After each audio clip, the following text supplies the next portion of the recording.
নমস্কাৰ বোলো সকলোকে পুনৰবাৰ টিকে মাইণ্ডৰ অন্য এটা ৰাতিপুৱাৰ ধামাকাদাৰ খবৰলৈ স্বাগতম জনাইছোঁ। অন্য দিনৰ দৰে আজিও আপোনালোকৰ বাবে দিনটোৰ কেইবাটাও গুৰুত্বপূৰ্ণ খবৰ লৈ আহিছোঁ। ভিডিঅ'টো প্ৰথমৰ পৰা শেষলৈকে চাই থাকিব। আগবাঢ়িছোঁ আজিৰ প্ৰথমটো খবৰৰ ফালে। যোৱাকালি আকৌ এখন বিমান বৃহৎ দুৰ্ঘটনা হোৱাৰ পৰা বাচি গ'ল বুলি খবৰ ওলাই পৰিছে। দিল্লীৰ ফালে গৈ আছিলে এখন বিশেষ বিমান আৰু সেই বিমানখন হঠাতে ৩০০ ফুট তললৈ গুচি আহিলে। এটা নিৰ্দিষ্ট উচ্চতাত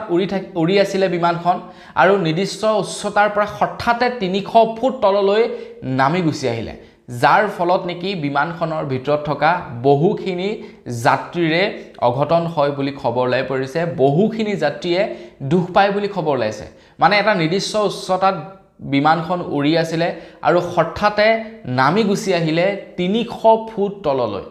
মানে বিমানখন দুৰ্ঘটনা হোৱাৰো চান্সেছ আছিলে, কিন্তু মানে একো ক্ষয়ক্ষতি হোৱা নাই, কোনো ব্যক্তিৰে মৃত্যু একোৱে হোৱা নাই, সকলো ঠিকেই আছে। কিন্তু ৩০০ ফুট তললৈকে নামি গুচি আহিছিলে, ভাবক আপোনালোকে। তো খবৰ লোৱা অনুসৰি বিমানখন আছিলে AI2379 নম্বৰৰ। দিল্লীৰ ফালে গৈ আছিলে বিমানখন। বিমানখনত থকা 12জন যাত্ৰীসহ 2জন ক্ৰু মেম্বাৰ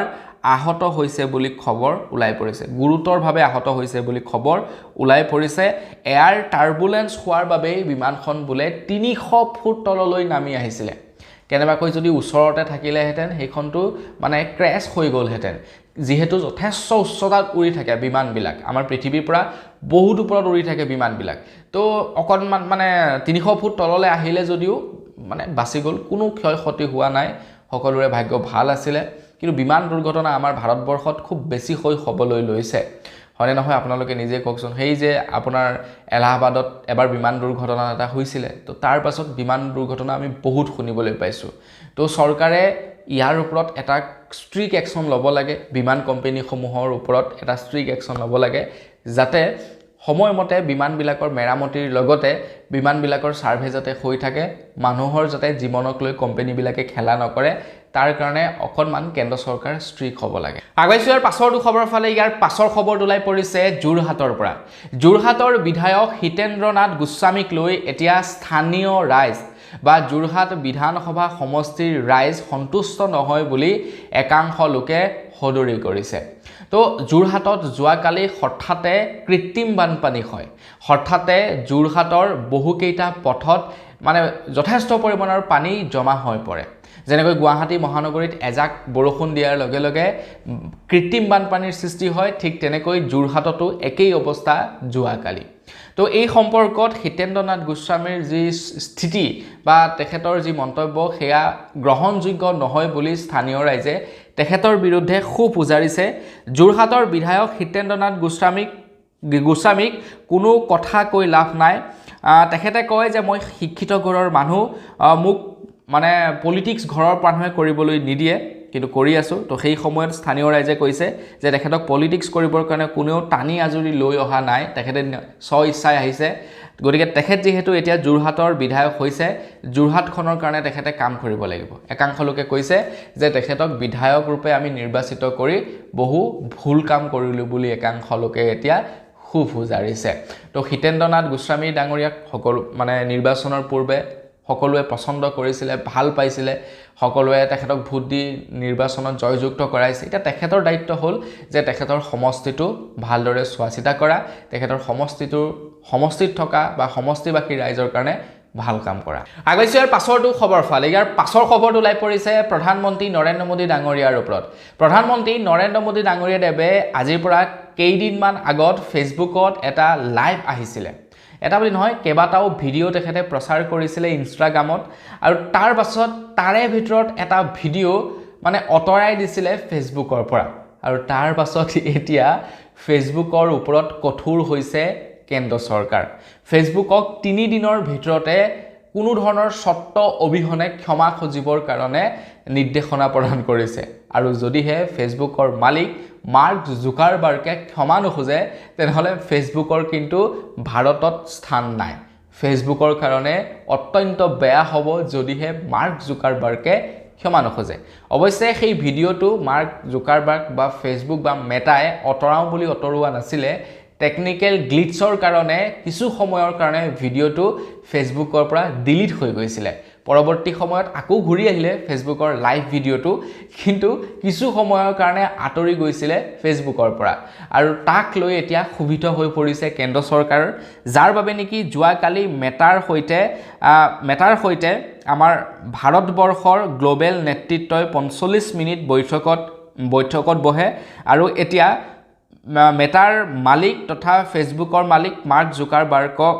অনাগত 3 দিনৰ ভিতৰত ক্ষমা খুজিবৰ কাৰণে তেখেতক নিৰ্দেশনা প্ৰদান কৰিছে আৰু তেখেতে যদি ক্ষমা নখুজে তেখেতৰ কাৰণে কিন্তু বিপদ হ'ব আগবাইছো ইয়াৰ পাছৰটো খবৰ ফালে এখিনি খবৰ লাই পৰিছে অসমৰ ছাত্ৰ-ছাত্ৰীসকলৰ বাবে মইনা নিযুত আঁচনি আৰু বাবু আঁচনি শুভাৰম্ভণি কৰিব 10 অক্টোবৰ তাৰিখৰ পৰা মানে এই বৰ্ষৰ 10 অক্টোবৰ তাৰিখৰ পৰা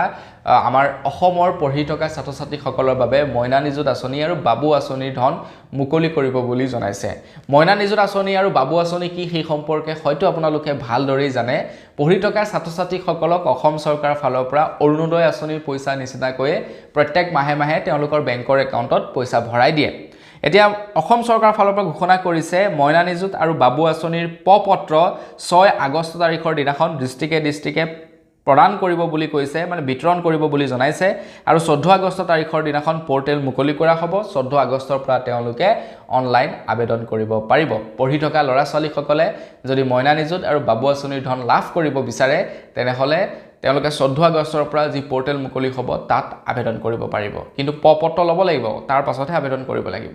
আগবাইছৰ পাছৰটো খবৰ ফালে ইয়াৰ পাছৰ খবৰটো লাই পৰিছে অৰবিন্দ কেজৰিৱালৰ ওপৰত অৰবিন্দ কেজৰিৱালে এতিয়া আমাৰ ভাৰতবৰ্ষত E20 পেট্ৰল বন্ধ কৰিবৰ কাৰণে উঠি পৰি লাগিছে বেন কৰিবৰ কাৰণে উঠি পৰি লাগিছে অৰবিন্দ কেজৰিৱাল যাৰ বাবে নেকি তেখেতে প্ৰায় 2 লাখ মানুহৰ পৰা স্বাক্ষৰ লৈছে E20 পেট্ৰল বন্ধ কৰিবৰ কাৰণে আৰু তেখেতে প্ৰধানমন্ত্ৰীৰ বাসগৃহৰ দিশে আগবাঢ়িছে এই সম্পৰ্কত প্ৰতিবাদ সাব্যস্ত কৰিবৰ কাৰণে আমাৰ ভাৰতত E20 পেট্ৰল বন্ধ কৰিবৰ কাৰণে অৰবিন্দ কেজৰিৱালে 2 লাখ মানুহৰ পৰা সহি লৈছে 2 লাখ মানুহে মানে একসেপ্ট কৰিছে যে E20 পেট্ৰল আমাক নালাগে E20 পেট্ৰল ভাৰতবৰ্ষত বন্ধ কৰিব লাগে আৰু তাৰ কাৰণে তেখেতে 2 লাখ মানুহৰ পৰা স্বাক্ষৰ লৈ এতিয়া প্ৰধানমন্ত্ৰীৰ ওচৰলৈ বুলি ঢাপলি মেলিছে তেখেতে মুঠতে E20 পেট্ৰলৰ সম্পূৰ্ণ বিৰোধিতা কৰে E20 পেট্ৰল আমাৰ ভাৰতবৰ্ষত তেখেতে বেন কৰিব বুলি ঘোষণা কৰিছে আগবাইছো ইয়াৰ পাছৰটো খবৰ ফালে আজিকালি আমাৰ প্ৰশাসন বিৰাট ষ্ট্ৰিক হৈছে অকল অসমেই নহয় অসমৰ লগতে গোটেই ভাৰতবৰ্ষৰ প্ৰশাসন আজিকালি বিৰাট ষ্ট্ৰিক বিশেষকৈ গাড়ী মটৰ বা ট্ৰেফিক ৰুল ভংগ কৰা মানুহবিলাকৰ ক্ষেত্ৰত যদি হেলমেট নিপিনে ফাইন লগাব সিট বেল্ট নলগালে ফাইন লগাব মুঠতে ট্ৰেফিক নিয়ম যোনে ভংগ কৰিব তেওঁলোকৰ ওপৰত লগে ফাইন লাগিব আৰু আজিকালিতো এটা মানে বৰ সাংঘাতিক সিস্টেম ওলাইছে এখন বিশেষ মানে গাড়ী আহিছে আপোনালোকে হয়তো দেখিছে ব্লু কালাৰৰ তো গাড়ীখনত চাব যিসকল মানুহ উঠি থাকে তেওঁলোকে নন ষ্টপ কেমেৰা অন কৰিয়ে ঘূৰি ফুৰে মুঠতে ইফালে সিফালে য'ত জুনেকে যেনেকে তেনেকে নো পাৰ্কিঙত ৰখোৱা হওক বা হেলমেট নিপিনাকে হওক দেখিব লগে চালান প্ৰেৰণ কৰিবই গোটেই অসমৰ সব জেগাতে হৈছে এই কথাটো আৰু বেয়াও হোৱা নাই ভালেই হৈছে মানুহবিলাক অকলমান এতিয়া সতৰ্ক হৈছে য'তে ত'তে গাড়ী পাৰ্ক নকৰা হৈছে হেলমেট নিপিনাকৈ নুলোৱা হৈছে ঘৰৰ পৰা তো বেয়া হোৱা নাই ঠিকই আছে জেন কুকুৰ বোলে তেন ডাঙৰ এটা খবৰ লাই পৰিছে এজন ব্যক্তিৰ এখন বাহনত প্ৰায় 10 লাখ টকাৰ বোলে ফাইন লাগি আছে বাহনখনৰ দাম হৈ গ'ল 50,000 টকা মানে এখন স্কুটিৰ দাম হ'ল 50,000 টকা কিন্তু স্কুটিখনত ফাইন লাগি আছে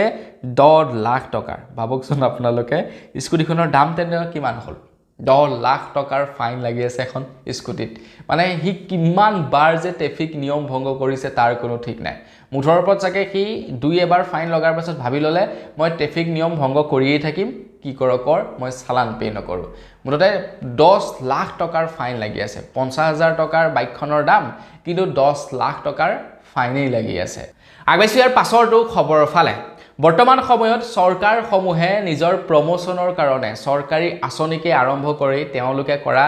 উন্নয়নমূলক কামকাজৰ বিষয়ে মাজে সময়ে পেপাৰে পত্ৰই তেওঁলোকে সম্প্ৰচাৰ কৰি থাকে যে আমি কি কৰিছোঁ, নহ'লে সৰ্বসাধাৰণ জনতাই বুজিবলৈ অসুবিধা হ'ব যে আমি চৰকাৰৰ পৰা কি লাভ কৰিছোঁ। যেতিয়াই নেকি বানপীড়িতসকলক 2500 টকাকৈ অৰুণোদয় আঁচনিৰ ধন বিতৰণ কৰাৰ কথা ঘোষণা কৰিলে, আনফালে গুৱাহাটী মহানগৰীত ডাঙৰ পোষ্টাৰ লগাই দিলে। অকল আমাৰ অসমেই নহয়, অসমৰ লগে লগে গোটেই ভাৰতবৰ্ষতে ঠিক একেই ছিষ্টেম। কেন্দ্ৰ চৰকাৰেও আপোনালোকে চাবচোন, আপোনালোকে তেল ডিপুত চাব, ডাঙৰকৈ বেনাৰ লগাই থৈ প্ৰধানমন্ত্ৰী নৰেন্দ্ৰ মোদী ডাঙৰীয়াৰ। এতিয়া E20 পেট্ৰলৰ লাগিছে, তো মাজতে উজ্জ্বলা আঁচনিৰ ডাঙৰ বেনাৰ লাগি গ'ল। অকল ডাঙৰ বেনাৰেই নহয়, নিউজে পত্ৰই সকলোতে মুঠতে চৰকাৰে কৰা কামৰ সম্পৰ্কে পাৰ্টিসমূহে আজিকালি প্ৰচাৰ চলাই থাকে, আৰু তাৰ বাবদ তেওঁলোকে বহু পৰিমাণে টকা খৰচা কৰে। সেই ধন কিন্তু তেওঁলোকে পকেটৰ পৰা নিদিয়ে, সেই ধন দিয়ে আপোনাৰ মূৰ টকা। তো বিগত 5 বছৰত মোদী চৰকাৰে প্ৰায় 910 কোটি টকা ব্যয় কৰিছে এডভাৰটাইজমেণ্টৰ নামত। 910 কোটি টকা খৰচা কৰিছে মোদী চৰকাৰে। আৰু এই 910 কোটি টকা কাৰ বাৰু? আপোনাৰ আৰু মোৰ, আপোনাৰ মোৰ টেক্সৰ পৰা যি পইচা পায়, সেই পইচাৰ পৰা কেন্দ্ৰ চৰকাৰে খৰচা কৰিছে। মানে মানুহক জনাবলগীয়া হৈছে যে আমি কি কাম কৰিছোঁ। গতিকে আপোনালোকে চাওক আৰু আমাক ভোট দিয়ক। আগবাইছোঁ ইয়াৰ পাছৰটো খবৰ ফালে। যিসকল লোকে মেঘালয় ঘূৰিবলৈ যাম বুলি ভাবিছে, শ্বিলং চেৰাপুঞ্জী ঘূৰিবলৈ যাম বুলি ভাবিছে, তেওঁলোকৰ বাবে মেঘালয়ৰ চৰকাৰে এটা বিশেষ নিৰ্দেশনা জাৰি কৰি দিছে। আপুনি যদি মেঘালয় ঘূৰাৰ প্লেন বনাই আছে, আপোনালোকেও শ্বিলং চেৰাপুঞ্জী ঘূৰাৰ যদি প্লেন বনাই আছে, তেনেহ'লে আপোনালোকে মেঘালয় যোৱাৰ আগত এই নিয়মটো সম্পৰ্কে জানি ৰাখক। মেঘালয় চৰকাৰে ঘোষণা কৰিছে যে এতিয়াৰে পৰা শ্বিলং চেৰাপুঞ্জী ঘূৰিবলৈ যোৱা মানুহবিলাকে ৰাজহুৱা স্থানত ভাত ৰান্ধি খাব নোৱাৰিব। ৰাস্তাৰ কিনাৰত ৰখি তেওঁলোকে ভাত ৰান্ধি খাব নোৱাৰিব, নহ'লে তেওঁলোকৰ ওপৰত মেঘালয়ৰ প্ৰশাসনে জৰিমনা লগাব বুলি জনাইছে। BNSS আৰু BNSৰ অধীনত, পৰিৱেশ আইনৰ অধীনত তেওঁলোকৰ ওপৰত এতিয়া ফাইন লগাব মেঘালয়ৰ চৰকাৰে। গতিকে আপোনালোকেও যদি মেঘালয় ঘূৰিবলৈ যাম বুলি ভাবিছে, শ্বিলং চেৰাপুঞ্জী ঘূৰিবলৈ যাম বুলি ভাবিছে, ৰাস্তাৰ কিনাৰত ৰৈ কিন্তু ভাত ৰান্ধি নাখাব, নহ'লে আপোনালোকৰ ওপৰত ফাইন লগাব, আপোনালোকৰ ওপৰত উচিত ব্যৱস্থা ল'ব মেঘালয়ৰ চৰকাৰে। আগবাইছোঁ ইয়াৰ পাছৰটো খবৰ ফালে। আপোনালোকে যদি এতিয়াৰে পৰা আপোনালোকৰ গাড়ী, স্কুটি, বাইকৰ যদি ইঞ্চুৰেঞ্চ কৰি নথয়, তেনেহ'লে পেট্ৰল, ডিজেল নাপাব। সুপ্ৰিম কোৰ্টৰ ফালৰ পৰা নিৰ্দেশনা প্ৰদান কৰি দিছে যে এতিয়াৰে পৰা আমাৰ ভাৰতবৰ্ষত চলা প্ৰত্যেকখন বাহনৰে ইঞ্চুৰেঞ্চ থকাটো বাধ্যতামূলক। কোনো লোকে যদি ইঞ্চুৰেঞ্চ নকৰে, ইঞ্চুৰেঞ্চ নকৰা বাহনক তেল ডিপুসমূহে বোলে এতিয়া পেট্ৰল, ডিজেল দিব নোৱাৰিব। এতিয়া প্ৰত্যেক দিনাই পেট্ৰল ডিপুসমূহলৈ হাজাৰ মানে গাড়ী মটৰ আহে। তো সেই হাজাৰ গাড়ী মটৰবিলাক এখনকৈ চেক কৰাটো অসম্ভৱ। কিন্তু সুপ্ৰিম কোৰ্টে নিৰ্দেশনা প্ৰদান কৰি দিছে যে তেল ডিপুসমূহত এতিয়া বিশেষ টেকন'লজি বহুৱা হ'ব। ডিজিটেল পদ্ধতিৰ জৰিয়তে তেওঁলোকৰ বাহনবিলাকৰ মানে ইঞ্চুৰেঞ্চ তৎকালীনভাৱে গম পাব পাৰিব কোনখন বাহনৰ ইঞ্চুৰেঞ্চ আছে, কোনখন বাহনৰ ইঞ্চুৰেঞ্চ নাই। আৰু ডিজিটেল পদ্ধতিগতভাৱে ৰাজপথত চলি থকা বাহনবিলাকৰ ইঞ্চুৰেঞ্চ আছেনে নাই লগে এআইৰ জৰিয়তে এতিয়া পৰীক্ষা কৰিব। আৰু কোনো বাহনৰ যদি ইঞ্চুৰেঞ্চ নাথাকে, তেনেহ'লে পেট্ৰল, ডিজেল নাপাব বুলি সুপ্ৰিম কোৰ্টৰ ফালৰ পৰা নিৰ্দেশনা প্ৰদান কৰিছে। মানে আপোনাৰ গাড়ীৰ যদি ইঞ্চুৰেঞ্চ নাই, আপোনাৰ বাইকৰ যদি ইঞ্চুৰেঞ্চ নাই, তেনেহ'লে শীঘ্ৰে কৰি লওক, নহ'লে পেট্ৰল নাপাব। আগবাইছোঁ ইয়াৰ পাছৰটো খবৰ ফালে। এইখিনি খবৰ ওলাই পৰিছে, এতিয়া 2000 টকাতকৈ বেছি পে'মেণ্ট ৰিচিভ কৰিলে ডাঙৰ বিজনেছমেনসকলে এতিয়াৰে পৰা 0.25% পৰা 0.5%লৈকে তেওঁলোকে ইণ্টাৰেষ্ট ভৰিব লাগিব বুলি জনাইছে। মানে ডাঙৰ বিজনেছমেন এজনে ধৰি লওক গুগল পে', ফোন পে'ৰ জৰিয়তে UPIত বা অনলাইনত তেওঁলোকে পে'মেণ্ট ৰিচিভ কৰিছে। তো পে'মেণ্ট ৰিচিভ কৰোঁতে বিজনেছমেনসকলে 2000 টকাতকৈ বেছি যদি পইচা একেলগতে ৰিচিভ কৰে, তো তাৰ ওপৰত 0.25% পৰা 0.5% পৰ্যন্ত ফাইন দিব লাগিব বুলি, মানে ফাইন নহয় একজেক্টলি, ইণ্টাৰেষ্ট প্ৰদান কৰিব লাগিব বুলি জনাইছে। এতিয়া আপুনি যেনিবা এজন গ্ৰাহক, কনজিউমাৰ, তো আপুনি একেলগতে যিমান টকাই ট্ৰান্সফাৰ নকৰক কিয়, আপুনি কোনো ধৰণৰ চাৰ্জেছ দিব নালাগে। কিন্তু আপুনি যদি এজন বিজনেছমেন হয় আৰু আপোনাৰ তাত যদি 2000তকৈ বেছি টকা একেলগতে ৰিচিভ হয়, তাত আপোনালোকে চাৰ্জেছ পৰিশোধ কৰিব লাগিব বুলি জনাইছে। মুঠতে বিজনেছমেনসকলৰ ওপৰত এইটো এটা বৃহৎ মাধৰ মাৰ। এনেকুৱা মানুহ আছে আজিকালি ডাঙৰ বিজনেছবিলাকত ক'তনো আৰু কেছত লেনদেন হয়, প্ৰায়বিলাক অনলাইনতে লেনদেন হয়। গতিকে এতিয়া যিসকল ধৰি লওক মানে ডাঙৰ ডাঙৰ বেপাৰী থাকিব বেপাৰীসকলে এই অনলাইন পেমেন্ট একসেপ্ট কৰাৰ ক্ষেত্ৰতো অকণমান মানে কি হ'ব তেওঁলোকে কিপনালি কৰিবলৈ আৰম্ভ কৰিব তাতো তেওঁলোকৰ যেহেতু দুয়ে পইচা খৰচা হ'ব আগবাইছো ইয়াৰ পাছৰটো খবৰৰ ফালে এইখিনে খবৰ লাই পৰিছে শিৱসাগৰ যোৰহাট চৰাইদেউৰ পাছত এইবাৰ দৰঙতো বানপানী আৰম্ভ হৈছে অকল দৰঙেই নহয় এতিয়া আমাৰ অসমৰ বহুকেইখন ডিস্ট্ৰিক্টত বানপানীয়ে দেখা দিছে বুলি খবৰ ওলাই পৰিছে আনফালে গহপুৰতো এতিয়া লাহে লাহে পানী সোমাইছে মানুহৰ ঘৰত তো এইবিলাক অৱশ্যে বাতৰিবিলাক প্ৰচাৰ হোৱা নাই কিন্তু মোৰ গহপুৰত মানে চিনাকি মানুহ আছে তো সিহঁতলে যোৱাকালি ফোন কৰোতে গম পাইছো তাত মানে তেওঁলোকৰ কিবা নদী এখনৰ পানী বুলে বাঢ়িছে আৰু যাৰ ফলত নেকি আপোনাৰ গহপুৰত বহুখিনি মানুহৰ ঘৰতে পানী সোমাইছে বুলি খবৰ ওলাই মানে কৈছে আৰু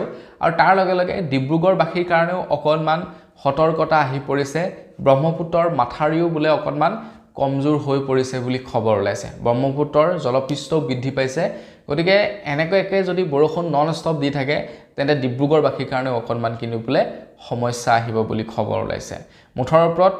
এনেকৈ যদি বানপানী মানে বৰষুণ দি থাকে নন ষ্টপ কম বৰষুণ দিছে নেকি তো এনেকৈ বৰষুণ দি থাকিলে কিন্তু গোটেই অসমবাসীৰ কাৰণে অকণমান বিপদজনক হ'ব আগবাইছো ইয়াৰ পাছৰটো খবৰ ফালে এইখিনিতে খবৰ ওলাই পৰিছে আমি দৈনিক ব্যৱহাৰ কৰা প্ৰায়বিলাক বস্তুৰ দাম আকৌ এবাৰ বৃদ্ধি পালে বুলি খবৰ ওলাই পৰিছে খবৰ ওলোৱা অনুসৰি প্ৰতি কিলো পিয়াজত 5 টকাকৈ দাম বৃদ্ধি পাইছে প্ৰতি কিলো চাউলত 10 পৰা 20 টকাকৈ দাম বৃদ্ধি পাইছে শাক পাচলিৰ লগতে বজাৰত প্ৰায়বিলাক বস্তুৰ দামে এতিয়া বৃদ্ধি পাইছে কিয়নো বজাৰত এতিয়া কিছু অসাধু চক্ৰই বিজনেছমেন সকলে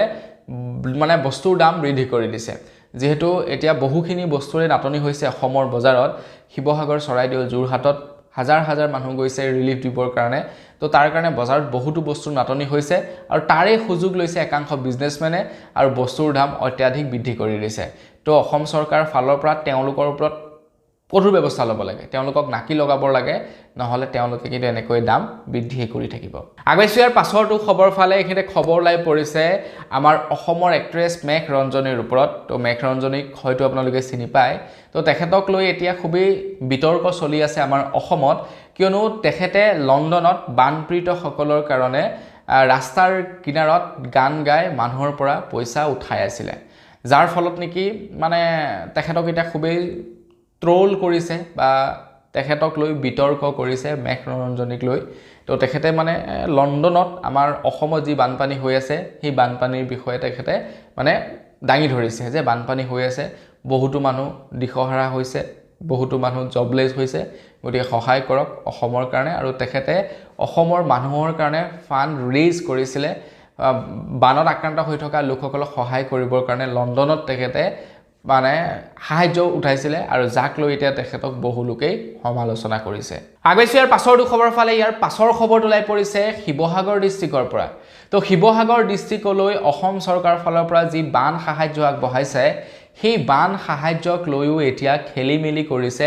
একাংশ নেতা পালি নেতাই তো শৃংখল চলিহাই যোৱাকালি এজন ৱাৰ্ড মেম্বাৰক খুব ধমকি লগায় কাৰণ সেই ৱাৰ্ড মেম্বাৰজনে যি বানপীড়িতসকলৰ তালিকা প্ৰস্তুত কৰিছে গোটেই তালিকাখনতেই খেলিমেলি কৰিছে এনে চৰকাৰী আঁচনিবিলাকত নাম সন্নিবিষ্ট কৰোঁতেতো তেওঁলোকে খেলিমেলি কৰেই এতিয়া বান সাহায্য অহা লোকসকলৰ বানাক্ৰান্তসকলৰ যি তালিকা প্ৰস্তুত কৰিছে সেই তালিকাত নাম অন্তৰ্ভুক্ত কৰোঁতেও তেওঁলোকে খেলিমেলি কৰিছে আৰু শৃংখল চলিহাই মানে সেই ৱাৰ্ড মেম্বাৰজনক ধমকি লগাইছে যে ভালকে লিষ্ট দিব না নহলে কিন্তু দিগদাৰ আছে সঁচাকৈ কওকচোন বাৰু চাওক তেওঁলোকে মানে এনেই বাকি চৰকাৰী আঁচনিবিলাকৰ নাম সন্নিবিষ্ট কৰোঁতে তো মানে কংগ্ৰেছ বিজেপি উলিয়াই এতিয়া আপোনাৰ সেই বানাক্ৰান্ত সকললৈ অহা সাহায্যৰ ক্ষেত্ৰতো মানে সেই একেই মানে খেলিমেলি কৰিছে একদম তেওঁলোকক মানে এৰি দিব নালাগে আগবাইছো ইয়াৰ পাছৰটো খবৰ ফালে এইখিনি খবৰ লাই পৰিছে আমাৰ অসমৰ চৰকাৰী চাকৰিয়ালসকলৰ বাবে এটা বিৰাটেই ভাল খবৰ লাই পৰিছে অসমৰ চৰকাৰী চাকৰিয়ালসকলে এতিয়া আপোন বাহন আঁচনিৰ জৰিয়তে লো ৰেট অফ ইন্টাৰেষ্টত নিজৰ সপোনৰ বাহনখন ল'ব পাৰিব তো 2031 চনৰ 31 মাৰ্চলৈকে আপোন বাহন আঁচনি মুকলি কৰিছে অসম চৰকাৰে আৰু বেলেগৰ তুলনাত চৰকাৰী চাকৰিয়ালসকলে লো ৰেট অফ ইন্টাৰেষ্টত এখন মন পছন্দৰ গাড়ী ল'ব পাৰিব আমি যদি এনে এটা ফাইনেন্স কোম্পানীত ফাইনেন্স কৰি ল'বলৈ যাওঁ গাড়ী এখন 6% পৰা আৰম্ভ হয় তেওঁলোকৰ ৰেট অফ ইন্টাৰেষ্ট তাতকে তলত তেওঁলোকে মানে ফাইনান্স কৰি নিদিয়ে মানে অকমান যদি সিভিল বেয়া থাকে তেতিয়াতো 10-11% লৈ লয় কিন্তু এটা অসম চৰকাৰে চৰকাৰী চাকৰিয়ালসকলক লো ৰেট অফ ইন্টাৰেষ্টত বাহন প্ৰদান কৰিব আগবাইছৰ পাছৰটো খবৰ ফালে এখানে খবৰ ওলাই পৰিছে উজনি অসমৰ বানপীড়িতসকলৰ যি ইন্সুৰেন্সৰ ধন তৎকালীনভাৱে মুকলি কৰি দিবৰ কাৰণে ইন্সুৰেন্স কোম্পানীসমূহলৈ নিৰ্দেশনা প্ৰদান কৰিছে ইৰিডা তৰফৰ পৰা তো ইৰিডা হৈছে এটা সংস্থা যি সংস্থাই নেকি ভাৰতবৰ্ষত থকা ইন্সুৰেন্স কোম্পানীবিলাকক ৰেগুলেট কৰে মানে ইৰিডা হৈছে বাপেক আৰু ইন্সুৰেন্স কোম্পানীবিলাক হৈছে পুতেক গতিকে পুতেকবিলাকক বাপেকে নিৰ্দেশনা দিছে যে উজনি অসমৰ যি বানপানী হৈছে বানপানীৰ যি সকল লোক ক্ষতিগ্ৰস্ত হৈছে তেওঁলোকে যদি ইন্সুৰেন্স কৰি ৰাখিছে ইন্সুৰেন্সৰ ধন তেওঁলোকক শীঘ্ৰে মুকলি কৰি দিব লাগে নহলে কিন্তু দিগদাৰ আছে বুলি ইৰিডাৰ তৰফৰ পৰা ঘোষণা কৰি দিছে কিমান ক্ষতি হৈছে সবেই দেখিছে গতিকে তেনে সময়ত ইন্সুৰেন্স কোম্পানীবিলাকে বৰ ফটোৱামি কৰি থাকে তো সেই ফটোৱামি কৰি লাভ নাই মুঠৰ ওপৰত এতিয়া খুব সোনকালে তেওঁলোকৰ ধনবিলাক মুকলি কৰি দিবৰ কাৰণে নিৰ্দেশনা জাৰি কৰিছে আগবাইছে একেবাৰে হেখৰটো খবৰ ফালে একেবাৰে হেখৰ খবৰটো ওলাই পৰিছে লখিমপুৰৰ কদমৰ পৰা খবৰ ওলাই পৰিছে লখিমপুৰৰ কদমত একাংশ লোকে এতিয়া এক্সপায়াৰি হোৱা মাল দোকানত বিক্ৰী কৰি আছে আৰু সেই বস্তুবিলাক খাই একাংশ লোকৰ বেমাৰ আজাৰ পেটৰ ফুড বিষক্ৰিয়া এনেকুৱা ধৰণৰ প্ৰবলেমবিলাকেও দেখা দিছে যাৰ বাবে স্থানীয় ৰাইজে সচেতন মহলাই সেই দোকানবিলাকৰ বস্তুবিলাক জব্দ কৰি চৰকাৰক আঙুলিয়াই দিছে প্ৰশাসনক আঙুলিয়াই দিছে যে এই দোকানসমূহে মিয়াদ উকলি যোৱা বস্তু বিক্ৰী কৰি আছে গতিকে আপোনালোকে ধৰক তো তেওঁলোকে ইমানখিনি কৰি দিয়াৰ পাছতো কিন্তু মানে ফুড সেফটি ডিপাৰ্টমেন্ট নিমাত হৈ আছে তো মই আজিৰ পৰা 2 দিনমান পূৰ্বেও এটা ইনষ্টাগ্ৰামত ভিডিও বনাইছিলো এই সম্পৰ্কতে আমাৰ অসমত এনেকুৱা এখন মানে সুপাৰ মাৰ্কেট চলি আছে য'ত তেওঁলোকে খোলাকৈ বিক্ৰী কৰা প্ৰায়খিনি সামগ্ৰী এক্সপায়াৰি মাল বিক্ৰী কৰি আছে গতিকে এইবিলাক অকনমান ইনভেষ্টিগেশ্যন কৰিব লাগে ইয়াৰ ফলত কিন্তু কেতিয়াবা হঠাতে মানুহৰ অঘটন হৈ যাব তো বন্ধুসকল এইকল বস আজি ভিডিও জনাবলগীয়া খবৰ ইমান কেইটা আছিল খবৰকেইটা জানি কেনে পালে কমেন্ট সেকশনত জনাব যদি ভাল লাগিলে লাইক এটা কৰি দিব চেনেল যদি সাবস্ক্ৰাইব কৰা নাই সাবস্ক্ৰাইব কৰি ল'ব পুনৰ এটা লগ পোৱাৰ আশাৰে বিদায় মাগিছো ধন্যবাদ জয় অসম